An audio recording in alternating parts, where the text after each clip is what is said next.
बाबा बागेश्वर की पदयात्रा बागेश्वर धाम से राम राजा सरकार की नगरी ओरछा तक चल रही है, जिसका 8वां पड़ाव ओरछा तिराहा रहा। पंडित धीरेन्द्र कृष्ण शास्त्री के नेतृत्व में यह यात्रा हिंदुत्व के लिए जात पात और भेदभाव मिटाने का संदेश दे रही है। इसमें देश भर की संत, समाज सेवी और राजनीतिक लोग शामिल हो रहे हैं। बागेश्वर धाम से राम राजा सरकार की नगरी ओरछा तक करीब 160 किलोमीटर की सनातन हिंदू एकता पद यात्रा लगातार आगे बढ़ रही है। 8वें दिन यह यात्रा ओरछा तिराहे पर ठहरी।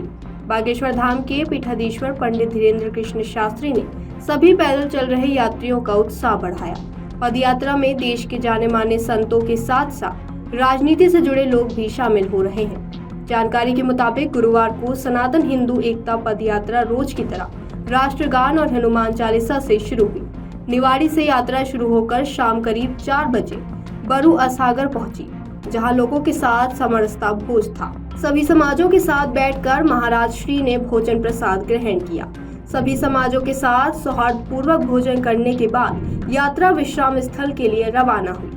ओरछा तिराहे पर देर शाम यात्रा पहुंची, जहां महाराज श्री ने कहा कि बिना सड़क पर निकले लोगों को एकजुट नहीं किया जा सकता। उन्होंने कहा, जिस तरह से अन्य मजहबों में कई जातियां होने के बावजूद जब धर्म की बात आती है तो सभी एकजुट हो जाते हैं, ठीक उसी तरह हमें भी अपने धर्म के लिए आपसी भेदभाव, जात पात, छुआछूत यह सब भूलना पड़ेगा।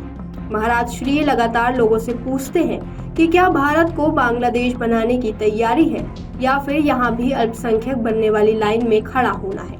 लव जिहाद और लैंड जिहाद के चक्कर से बाहर निकलना है तो सब एकजुट हो जाओ। पदयात्रा में वामन पीठाधीश्वर वैदेही वल्लभ शरण दास महाराज, मध्य प्रदेश पूर्व गृह मंत्री डॉक्टर नरोत्तम मिश्रा, राजस्थान के हवा महल विधायक बालमुकुंद आचार्य, सागर विधायक शैलेंद्र जैन, मंदसौर जिले के सुफसारा विधायक हरदीप सिंह डंग, श्री राम राज संकल्पना ट्रस्ट के मुख्य संरक्षक व राष्ट्रीय हिंद वाहिनी संगठन अयोध्या धाम के राष्ट्रीय अध्यक्ष रमेश चंद्र द्विवेदी उर्फ राजू, राष्ट्रीय महामंत्री नवीन चंद्र शुक्ला, राष्ट्रीय मंत्री शरद नामदेव, राकेश तिवारी, कमलेश नामदेव, एडवोकेट संजय प्रताप सिंह, मनीष गुप्ता, आकाश कनौजिया, विकास कनौजिया सहित राष्ट्रीय हिंदू वाहिनी संगठन व श्री राम राज्य संकल्पना ट्रस्ट के कार्यकर्ता शामिल हुए।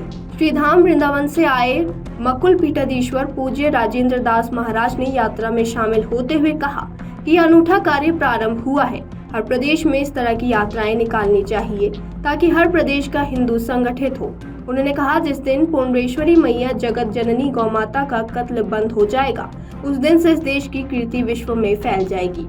दिल्ली के सांसद मनोज तिवारी ने यात्रा में शामिल होकर कहा कि वह परम सौभाग्यशाली हैं जो इस यात्रा में शामिल होने का मौका मिला है। उन्होंने कहा कि महाराज श्री ने जो अलख जगाई है उससे सनातनी अब जाग उठा है। श्री तिवारी ने एक गीत की तर्ज पर अपना गीत सुनाते हुए कहा, उठ जाग सनातनी भोर हुई, अब रैन कहाँ जो सोवत है। उन्होंने कहा, अब सोने का वक्त नहीं है, हमें अपने सनातन की रक्षा के लिए जागना होगा। उत्तर प्रदेश के कुंडा से विधायक रघुराज प्रताप सिंह राजा भैया ने गुरुवार को यात्रा में शामिल होकर महाराज श्री का आशीर्वाद लिया। उन्होंने कहा कि यह हम सबका परम सौभाग्य है कि सनातनियों को जगाने के लिए महाराज श्री ने जो संकल्प लिया है, हम भी उस यज्ञ की एक आहुति बन रहे हैं। उन्होंने आगे कहा कि विश्व के कई देशों में धीरे धीरे हिंदुओं की आबादी घट रही है।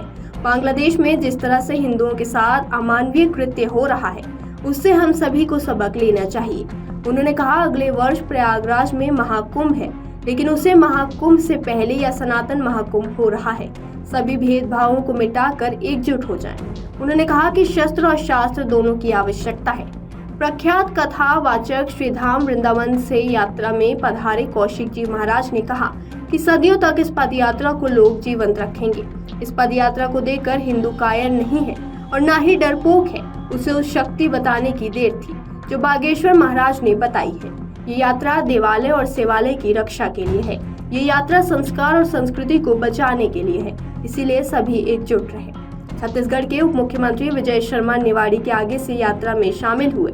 यहाँ उन्होंने महाराज श्री से आशीर्वाद लिया और अपने संक्षिप्त संबोधन में कहा कि इस यात्रा के चर्चे देश ही नहीं बल्कि दुनिया भर में हो रहे हैं। जब भी सन्यासी धर्मात्मा ने यात्रा की तब उसके दूरगामी परिणाम सामने आए हैं। ये यात्रा देश में एक बड़ा परिवर्तन लाएगी।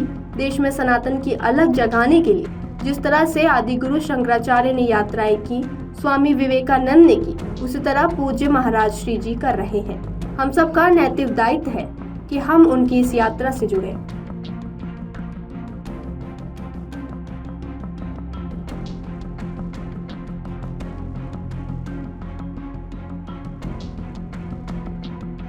अगर आप ये वीडियो YouTube पर देख रहे हैं तो हमारे चैनल को सब्सक्राइब करें और बेल आइकन को दबाना ना भूलें। अगर आप Facebook पर ये वीडियो देख रहे हैं तो हमारे पेज को लाइक करें।